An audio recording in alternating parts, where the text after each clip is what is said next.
بسم اللہ الرحمن الرحیم رب اشرح لی صدری ویسر لی امری واحلل عقدۃ من لسانی یفقہوا قولی رب زدنی علما۔ السلام علیکم ورحمۃ اللہ وبرکاتہ۔ امید ہے کہ آپ سب خیریت سے ہوں گے۔ آج آپ کے لیے خاص وظیفہ دل کے متعلق ہے، کیونکہ انسان کے جسم کے اندر سب سے مین چیز دل ہے۔ اصل جو مرکز ہے جہاں سے انسان چلتا ہے وہ دل کی وجہ سے ہے۔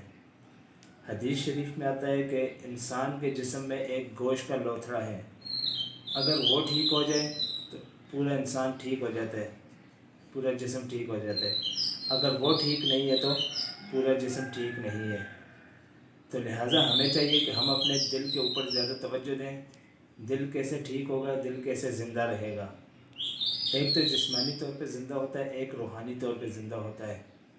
جسمانی طور پہ تو زندہ ہر بندہ سمجھ سکتا ہے کہ جسمانی طور پہ دل کس طرح زندہ ہوتا ہے، یا جب دل مر جاتا ہے تو انسان بالکل ختم ہو جاتا ہے۔ لیکن روحانی طور پہ دل کا زندہ ہونا اور دل کا مردہ ہونا، اس کے لیے آج آپ کے لیے خاص وظیفہ لے کے آیا ہوں۔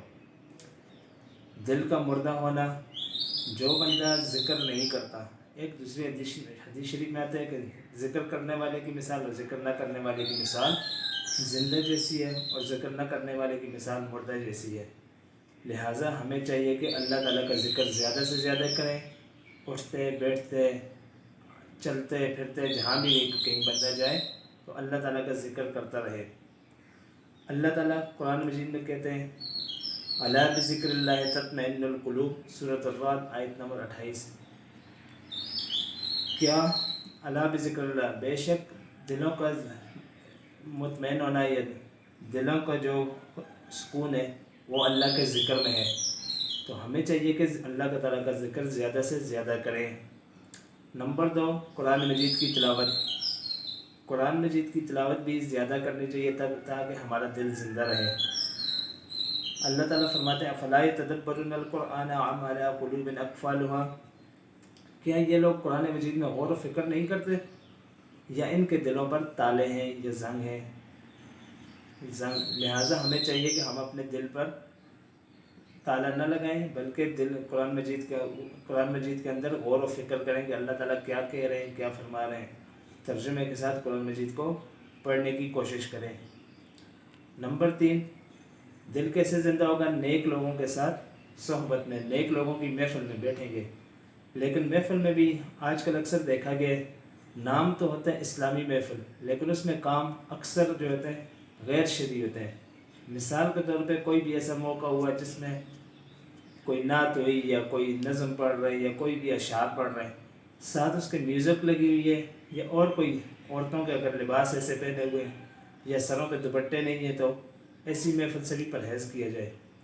بلکہ اس سے بہتر ہے کہ بندہ اپنے ہی طور پہ کچھ نہ کچھ اللہ کی عبادت کرے، تو ایسی محافل سے بھی گریز کیا جائے۔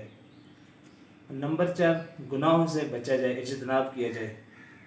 جتنا آپ گناہوں سے بچیں گے آپ کا دل اسی طرح زندہ رہے گا روحانی طور پر۔ حدیث شریف میں آتا ہے کہ جو بندہ گناہ کرتا ہے تو اس کے دل پر ایک سیاہ نقطہ ڈال دیا جاتا ہے۔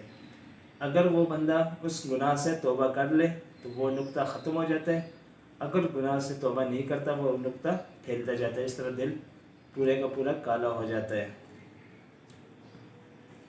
اور دل کو نرم کرنے کے لیے ایک مرتبہ ایک بندہ آیا آپ صلی اللہ علیہ وسلم کے پاس، اس نے کہا کہ یا رسول اللہ میرا دل سخت ہو گیا، میں کیا کروں، مجھے کوئی وظیفہ بتائیں، کوئی عمل بتائیں۔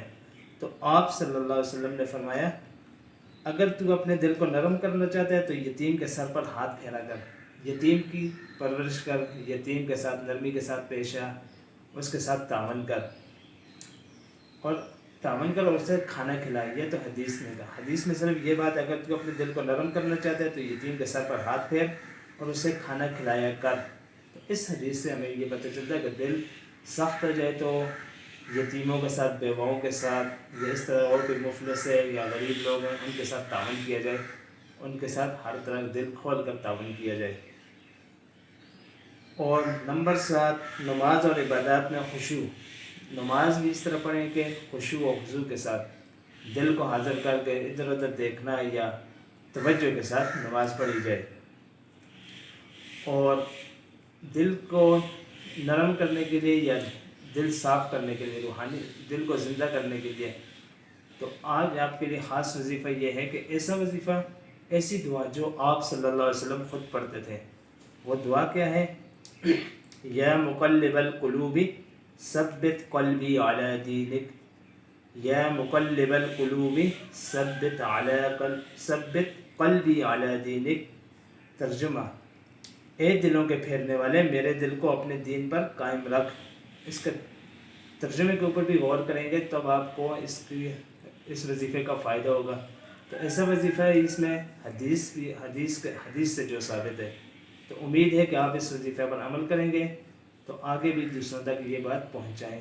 السلام علیکم ورحمۃ اللہ وبرکاتہ۔